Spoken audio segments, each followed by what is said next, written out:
તો હવે આપણી ચર્ચા છેલ્લે આપણે પ્રવાહીમાં કોઈ પદાર્થને મુક્ત પતન કરવામાં આવે તો તેમાં કે જ્યારે પદાર્થને મુક્ત પતન કરવામાં આવે છે ત્યારે શરૂઆતમાં એ પદાર્થ ધારો કે છે વધુ ઘનતાવાળો હોય, પ્રવાહી કરતાં વધુ ઘનતાવાળો હોય તો એ પ્રવાહીમાં શરૂઆતમાં શું કરે છે, એ સતત છે એ અચળ પ્રવેગી ગતિ કરશે એટલે સતત એનો વેગ વધશે અને પછી છે એ અચળ ઝડપથી નીચે ડૂબી જાય. એ અચળ ઝડપને આપણે ટર્મિનલ વેગ કહેવામાં આવશે અને ટર્મિનલ વેગનું આપણે સૂત્ર પણ તારવેલું હતું અને તેના પર આધારિત આપણે એક એક્ઝામ્પલ લઈએ છે. જેમ કે ઉદાહરણ નંબર, જેમાં બધા ડેટા છે જ આપણી પાસે, ખાલી આપણે ટર્મિનલ વેગનું સૂત્ર જો આપણને આવડતું હોય. ગયા લેક્ચરમાં થોડી આપણે હિંટ તો આપણે જોઈ હતી કે ઉદાહરણ નંબર 10 છે અને ઉદાહરણ નંબર 10 માં 20°C તાપમાને એક ટાંકીમાં તેલ ભરેલું છે અને પતન પામતા 20 મિલીમીટર ત્રિજ્યાના, આપણે ત્રિજ્યા આપી દીધી 20 મિલીમીટર, મિલી એટલે 10⁻³ કોપર બોલનો અંતિમ વેગ એટલે ટર્મિનલ વેગ vt = 6.5. અંતિમ વેગ એટલે એનો મતલબ કે પેલા પ્રવેગ ગતિ કરે એટલે સતત વેગ વધે અને પછી અચળ વેગથી નીચે ડૂબી જાય અને એ જે અચળ વેગ છે એને ટર્મિનલ વેગ કહેવામાં આવશે. 6.5 સેન્ટીમીટર/સેકન્ડ, સેન્ટી એટલે 10⁻² આવશે, બરાબર. અને ત્યાર પછી શ્યાનતા ગુણાંક આપણે શોધવાનું છે તેલ માટે. તો આ ઈટા આપણે શોધવાનું છે અને તેમાં છે તેલની ઘનતા 1.5 એટલે તેલની ઘનતા એટલે આપણા માટે સિગ્મા આવશે 1.5 × 10⁻³ અને કોપરનો બોલ છે, કોપરનો બોલ એટલે કે દડો એટલે એની ઘનતા ρ = 8.9 × 10⁻³ કિલોગ્રામ/મીટર ક્યુબ. અને જો સાદુરૂપ આપણે આપી દેવામાં આવશે તો ઈટા બરાબર આપણી પાસે સમીકરણ F/L અને અહીંયા આવશે V/L. તો એ ઉપર વહી જાય તો અહીંયા FL ના છેદમાં A × B. આ શ્યાનતા ગુણાંકનું સમીકરણ કેના માટેનું છે કે જો બે સંપર્ક સપાટી હોય તો તેના માટેનું આપણી પાસે સમીકરણ છે કે જો બે સ્તરો વચ્ચે ઉદ્ભવતું શ્યાનતા બળ માટે શ્યાનતા ગુણાંકનું સમીકરણ છે. પણ અહીંયા આપણે ટર્મિનલ વેગનું સમીકરણ એટલે કરશું vt = 2/9 r²g/η ρ - સિગ્મા. બધા ડેટા છે, ટર્મિનલ વેગ છે, ઈટા છે, r છે, g છે, ρ છે, ઈટા નથી, ઈટા આપણે શોધવાનો છે, ρ છે, સિગ્મા છે, બધા છે એટલે આપણે ઈટા મળી જશે. એક સૂત્ર જો આપી દઈએ તો આપણે દાખલો થઈ જાય એ ટાઈપની આપણે વાત થઈ ગઈ. ઉદાહરણ નંબર આપણે આપો 10 સામાન્ય રૂપમાં સૂત્ર પર આધારિત.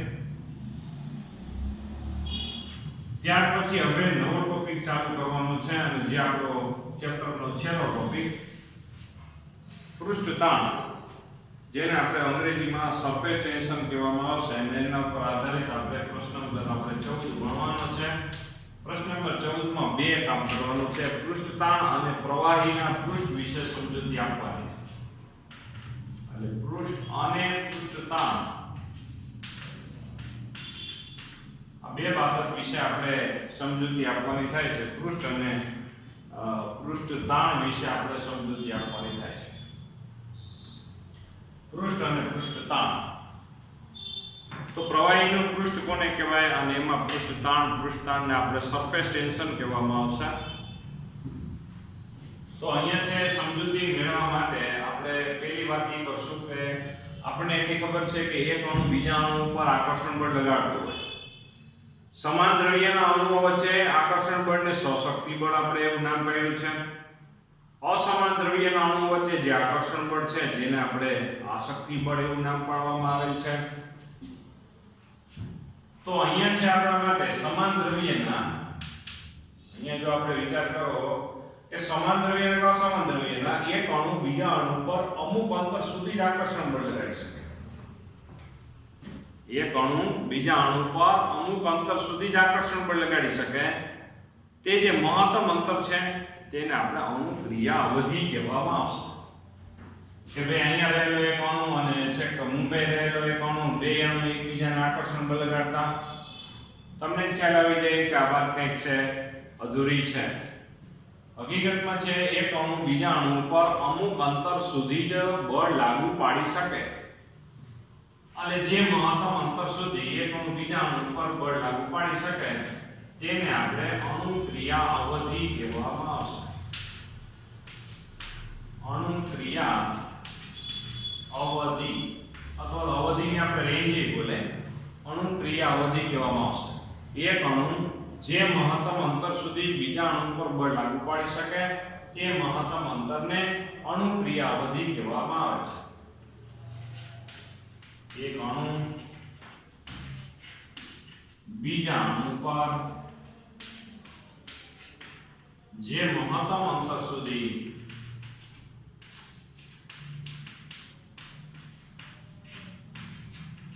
બળ લાગુ પાડી શકે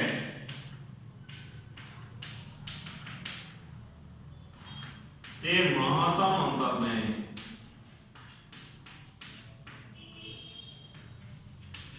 અણુક્રિયા અવધિ કહે છે. તો હવે તમે જો વિચાર કરો છો કે ભાઈ આ ધારો કે પ્રવાહીનું પાત્ર છે, સમજો અહીંયા એક આપણે પ્રવાહીનું પાત્ર જો વિચાર કરીએ, આ થઈ ગયું એક પ્રવાહીનું પાત્ર, એમાં પ્રવાહી ભરેલું છે અહીંયા સુધી જુઓ. હવે એમાં ત્રણ અણુઓનો વિચાર કરીએ. એક અહીંયા છે P અણુ છે જુઓ, બીજો એક અહીંયા છે આપણે વિચાર કરીએ Q અણુ, અને એક અહીંયા મુક્ત સપાટી ઉપર R અણુનો વિચાર કરીએ જુઓ. ત્રણ અણુઓ છે. હવે એક અણુ બીજા અણુ પર અમુક અંતર સુધી જ બળ લાગુ પાડી શકે. તો ધારો કે આ P નામનું અણુ છે એ આજુબાજુના અમુક અંતર સુધી જ બે આકર્ષણ બળ લાગુ પાડી શકે જુઓ. તો ધારો કે અહીંયા વિચાર કરો તો અહીંયા છે બે, અથવા તો ઊંધું વિચાર કરો કે આજુબાજુના આ જે અણુઓ છે એ P અણુ ઉપર આકર્ષણ બળ લાગુ પાડી શકે. એમાંય આપણે વિચાર કરવો હોય તો કરી શકે. તો ધારો કે આ અણુ છે, અહીંયા આ મહત્તમ રહેલો અણુ છે એ આપણે P અણુને આકર્ષે. અહીંયા રહેલો અણુ પાછો આકર્ષે નહીં, કારણ કે એ અણુક્રિયા અવધિ કરતા દૂર છે. એટલે કે અમુક અંતર સુધીમાં, એટલે માની લો કે આ અંતર સુધીમાં રહેલા જ અણુઓ એકબીજાને આકર્ષે. તો આ P અણુને ચારે બાજુથી શું કરશે? આકર્ષણ બળ લાગુ પાડશે. આ P અણુ પર ચારે બાજુ આકર્ષણ બળ લાગુ પાડશે. તો અહીંયા છે P અણુ પર આપણે શું વિચાર કરી શકાય? P અણુ માટે આપણે શું વિચાર કરી શકાય? પરિણામી બળ. P અણુ માટે પરિણામી બળ શું થઈ જશે? શૂન્ય થઈ જશે. P અણુ માટે પરિણામી બળ આપણા માટે શું થઈ જશે? શૂન્ય. કારણ કે ચારે બાજુ રહેલા અણુઓ છે કે P અણુને આકર્ષે છે, એટલે પરિણામી બળ શૂન્ય. જ્યારે Q માટે વિચાર કરો, Q માટે વિચાર કરો તો અહીંયા શું આવશે? ભાઈ ઉપર થોડું પ્રવાહી થઈ ગયું જોવું જોઈએ, અને અહીંયા ઉપર વિસ્તારમાં ઓછા અણુ આવશે, નીચે વિસ્તારમાં આકર્ષણ વાળા અણુઓની સંખ્યા વધુ થાય. કારણ કે આ બાજુ છે આટલા જ અંતર સુધીમાં ધારો કે વિચાર કરીએ તો અણુ આકર્ષી શકે તેને, અહીંયા ધારો કે આટલા અંતર સુધી અણુ આકર્ષી શકે. તો સરેરાશ Q અણુ પર પરિણામી બળ કઈ દિશામાં લાગશે? શૂન્ય નહીં થાય, કારણ કે બટાલિયન સરખી નહીં થાય. Q અણુ એવી જગ્યાએ આપણે રાખેલો છે કે ભાઈ માની લો કે અણુક્રિયા અવધિ 4 સેન્ટીમીટર છે, સમજો. ચાલો, તો અહીંયા અંતર 4 સેન્ટીમીટર છે, અહીંયા 2 જ છે સમજો.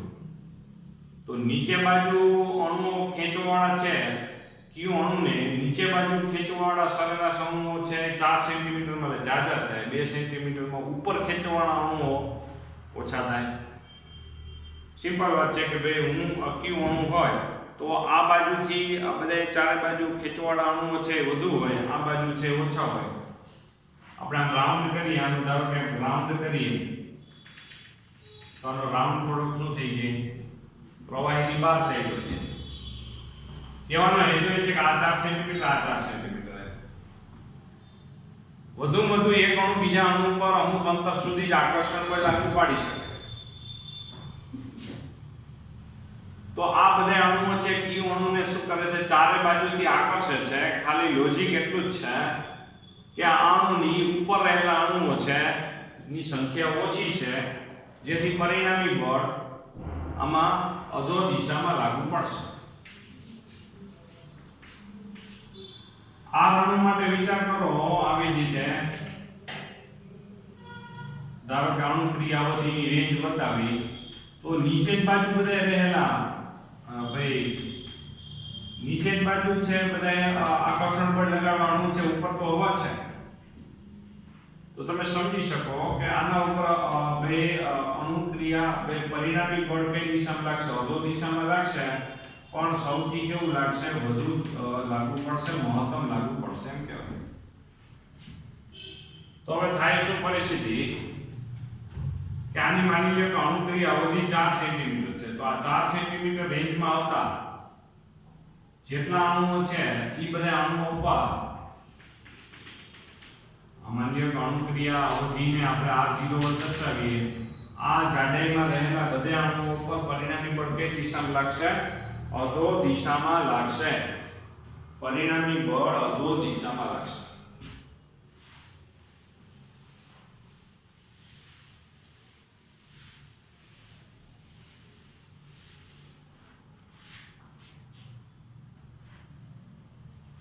તો અહીંયા આપણે શું વિચાર કરી શકાય કે ભાઈ ઉપર જે અમુક જાડાઈનું પ્રવાહીનું સ્તર એવું બને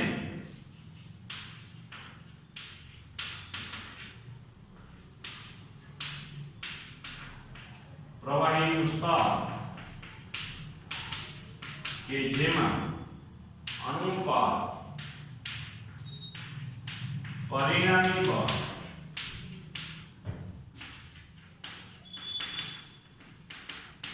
અધો દિશામાં લાગુ પડે.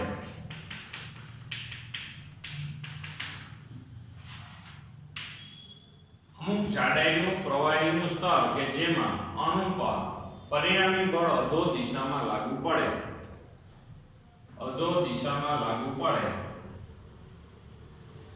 આવા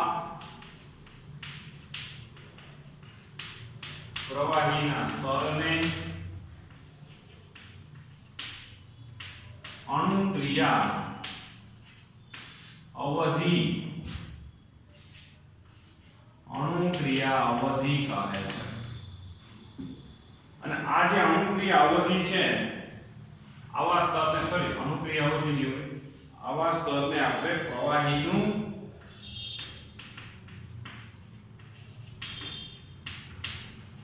પૃષ્ઠ કહે છે. આ થઈ ગયું પ્રવાહીનું પૃષ્ઠ.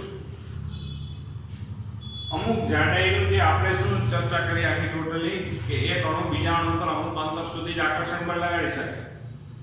પી રહેલા જે અણુ છે એના ઉપર ચારે બાજુ રહેલા અણુઓ છે એને આકર્ષણ છે, પરિણામી બળ 0 છે. ક્યુ ઉપર શું થયું કે નીચે વધારે અણુ છે ઉપર કરતા, જેથી પરિણામી છે એના ઉપર બળ ક્યુ અણુ ઉપર અધો દિશામાં લાગશે. આ અણુ પર મુક્ત સપાટી ઉપર જ આ અણુ છે અને તેના પર પરિણામી બળ એ અધો દિશામાં એટલે કે નીચે તરફ લાગુ પડે છે.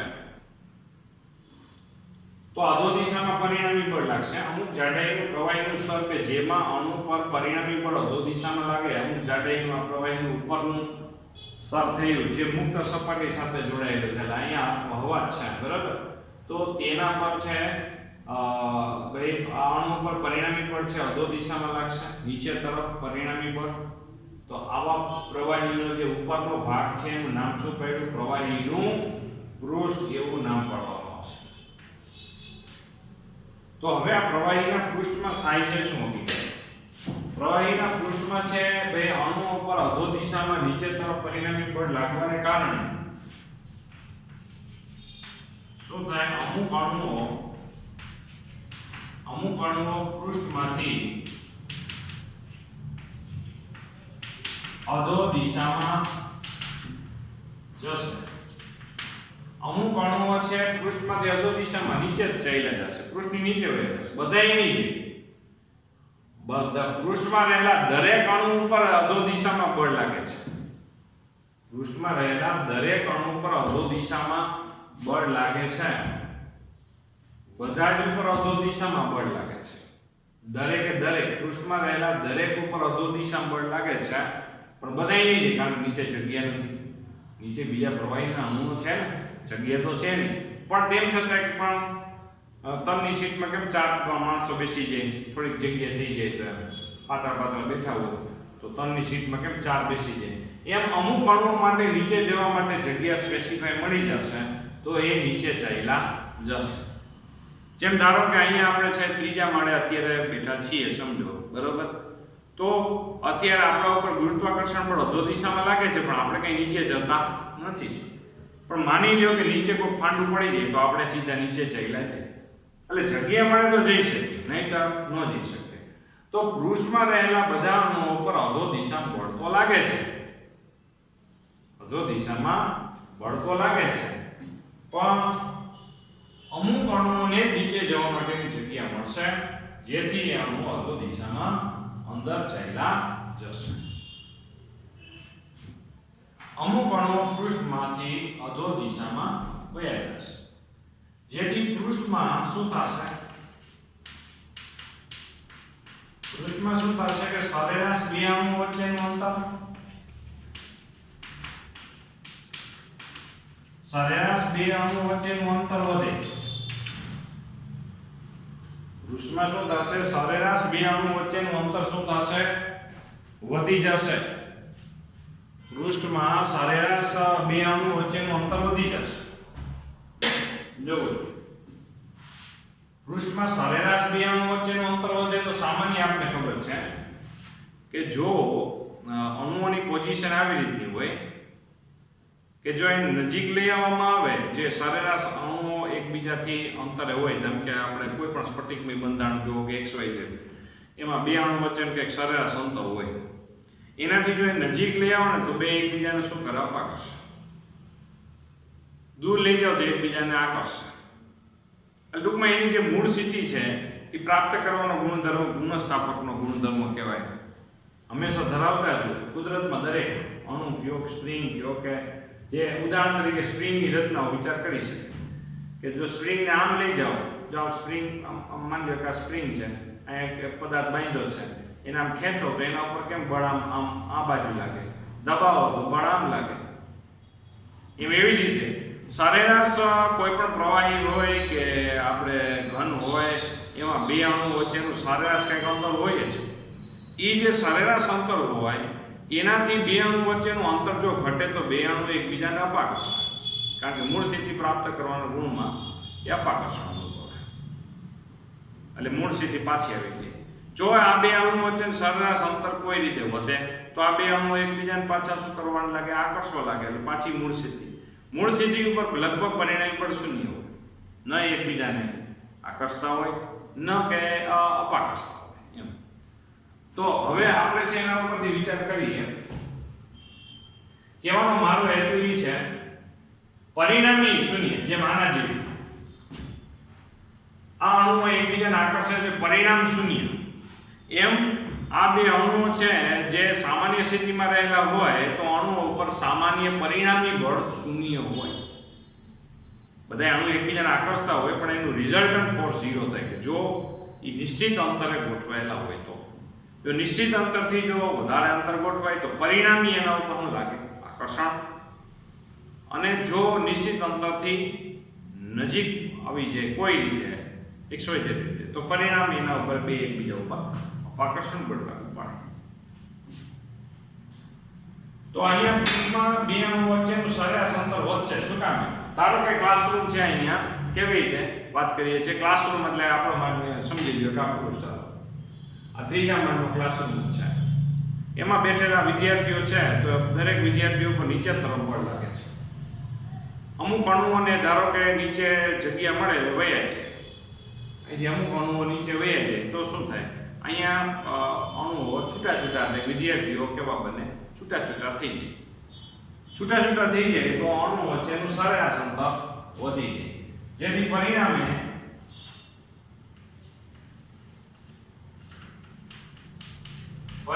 અણુઓ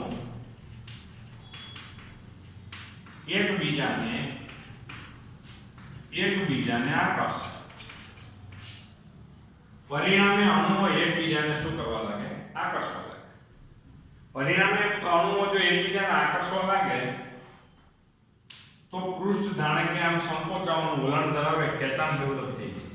આ બધા અણુઓ એકબીજાને આમ ખેંચવાનો પ્રયત્ન કરે, પૃષ્ઠમાં એક ખેંચાણ ડેવલપ થાય, જેના કારણે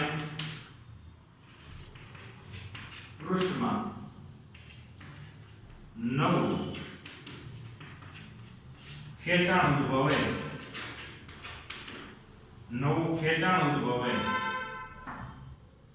અને આ ખેંચાણને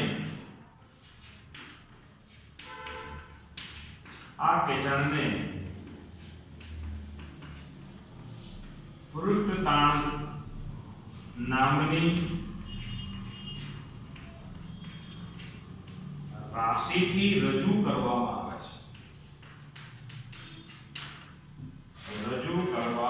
આવે છે.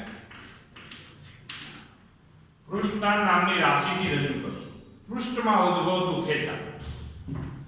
શોર્ટકટ વાત એ છે કે આ જે પ્રવાહી છે એ પ્રવાહીની ઉપરની જે એક નાની એવી કપોટી એટલે કે પૃષ્ઠ જેનું નામ પાડ્યું એ પૃષ્ઠમાં એક ખેંચાણ ડેવલપ થશે. એ ખેંચાણને રજૂ કરવા માટે પૃષ્ઠતાણ નામની રાશિનો ઉલ્લેખ કરીએ છીએ. તો ફાઇનલી અત્યારે અહીંયા થાય છે શું? હકીકતમાં તમે જુઓ,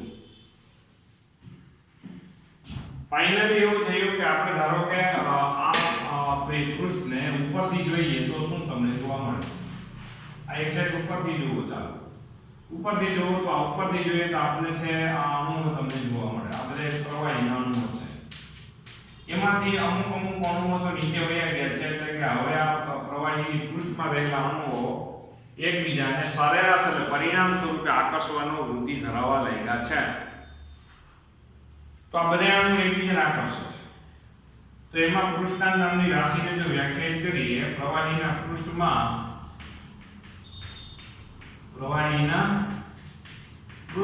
આ પૃષ્ઠની જ વાત કરવાની છે. આટલા ઉપરના આટલા ભાગની જ આપણે વાત કરીએ છીએ. જો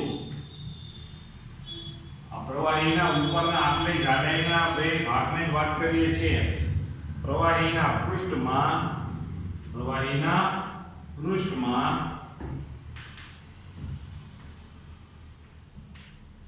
અણુઓ વચ્ચે જે આકર્ષણ ડેવલપ થાય છે તેની આપણે વાત કરવી છે. તો તેમાં આ બધા અણુઓ એકબીજાને આકર્ષે છે. તેમાં એક એકમ લંબાઈની કલ્પેલી રેખાનો વિચાર કરો. પ્રવાહીના પૃષ્ઠમાં કલ્પેલી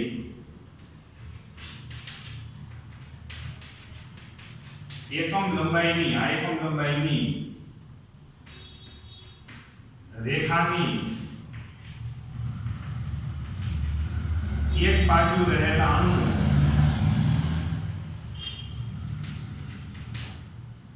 ધારો કે આ અણુઓ છે બરોબર, એ બીજી બાજુ રહેલા અણુને શું કરતા હોય છે? આકર્ષતા હોય. જાવે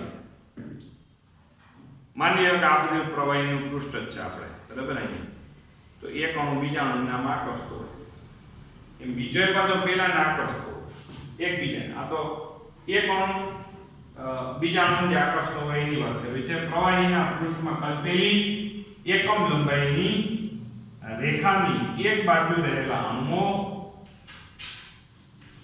બીજી બાજુ એ રહેલા અણુઓ પર રેખાને લંબ અને પૃષ્ઠને સમાંતર જે આકર્ષણ પર લાગુ પાડે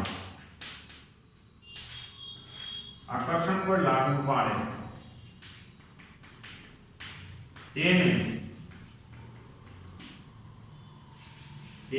પૃષ્ઠતાણ કહેવામાં આવે છે. પૃષ્ઠતાણને આપણે P અથવા S વડે દર્શાવશું. ટૂંકમાં પૃષ્ઠતાણ એટલે શું થયું? એકમ લંબાઈ દીઠ ઉદ્ભવતું બળ જ છે. એકમ લંબાઈ દીઠ ઉદ્ભવતું બળ. તો આપણે આવી રીતે લખાય પૃષ્ઠતાણ T બરાબર F upon L. એકમ એટલે ન્યૂટન પર મીટર લખી શકે. T ની જગ્યાએ S પણ સંજ્ઞા રાખવામાં આવે છે. આખી સ્ટોરી શું થઈ બરોબર જો સમજજો. અણુ એકબીજાને આકર્ષતા હોય તો આ પૃષ્ઠની નીચેના ભાગમાં રહેલા અણુઓ પર પરિણામી બળ શૂન્ય છે. પૃષ્ઠની ઉપરના ભાગમાં રહેલા અણુઓ પર પરિણામી બળ લાગે નીચે તરફ. નીચે તરફ પરિણામી બળ લાગે તો આ પૃષ્ઠમાં રહેલા અમુક અણુઓ નીચે ચાલે છે, જેથી પૃષ્ઠમાં અણુઓ વચ્ચેનું સરેરાશ અંતર વધે. અણુઓ વચ્ચેનું સરેરાશ અંતર વધે જેથી આ અણુઓ એકબીજાને આકર્ષવાની વૃત્તિ ધરાવવા લાગે. અણુઓ એકબીજાને આકર્ષે, આમ આકર્ષે, બધા અણુઓ એકબીજાને આમ આકર્ષે.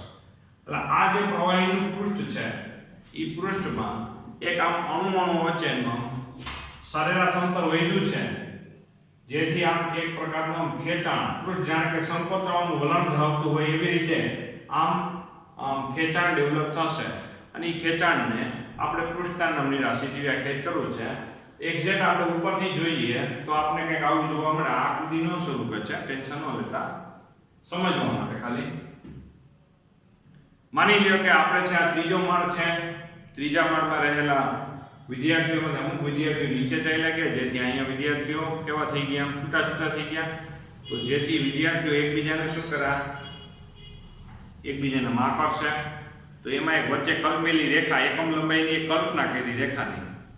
તો વ્યાખ્યા આવી રીતે પ્રવાહીના પૃષ્ઠમાં કલ્પેલી એકમ લંબાઈની રેખાની એક બાજુ રહેલા અણુઓ બીજી બાજુ રહેલા અણુઓ પર રેખાને લંબ અને પૃષ્ઠને સમાંતર આ જે બળ એકબીજા ઉપર જે આમ આકર્ષણ બળ, ખેંચાણ બળ જે લાગુ પડ્યું તે પૃષ્ઠને કેવું છે? સમાંતર છે. બરાબર? આ પૃષ્ઠ છે આપણું, સમજો. અને અણુઓ એકબીજાને આકર્ષે તો આ બળ જે છે એ પૃષ્ઠને કેવું થયું? સમાંતર. અને જે કલ્પેલી રેખા છે એ રેખાને લંબ. તો આવા એકમ લંબાઈ જે ખેંચાણ ડેવલપ થયું છે એને પૃષ્ઠતાણ કહેવામાં આવે છે. પ્રવાહીના પૃષ્ઠમાં કલ્પેલી એકમ લંબાઈની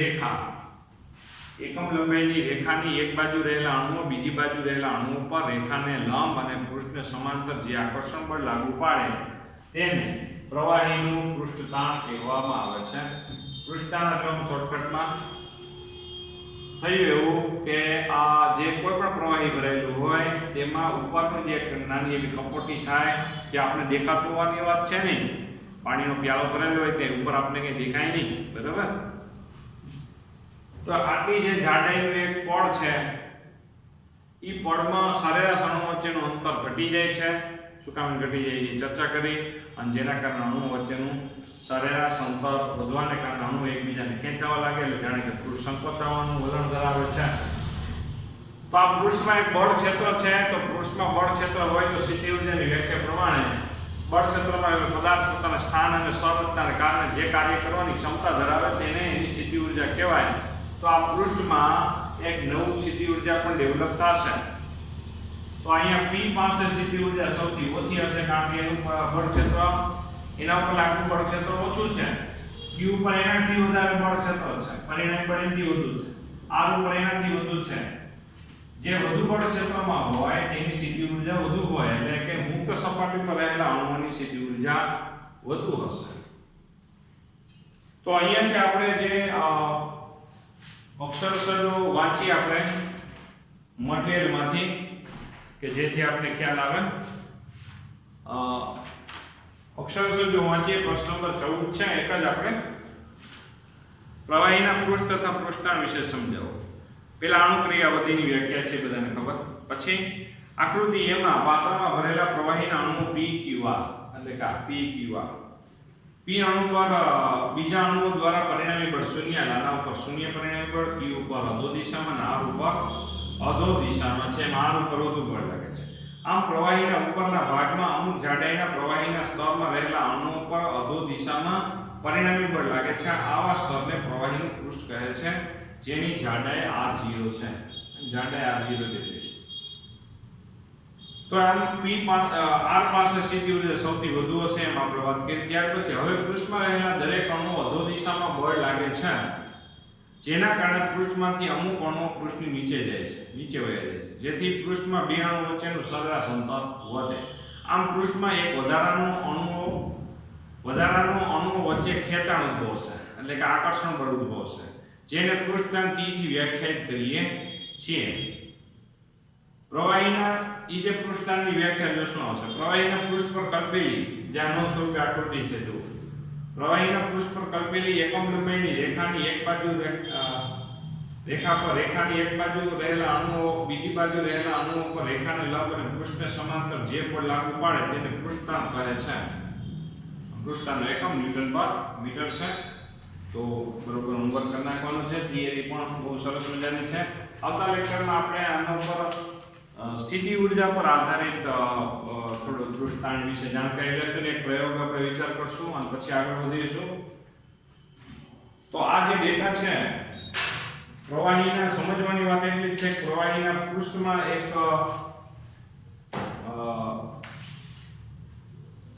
બળ ક્ષેત્ર જે ઉત્પન્ન થયું છે, બળ ક્ષેત્ર આપણે પૃષ્ઠતાણ નામની રાશિથી વ્યાખ્યાયિત કરે છે. પૃષ્ઠતાણને T અથવા તો S નામની સંજ્ઞાથી દર્શાવવામાં આવે છે.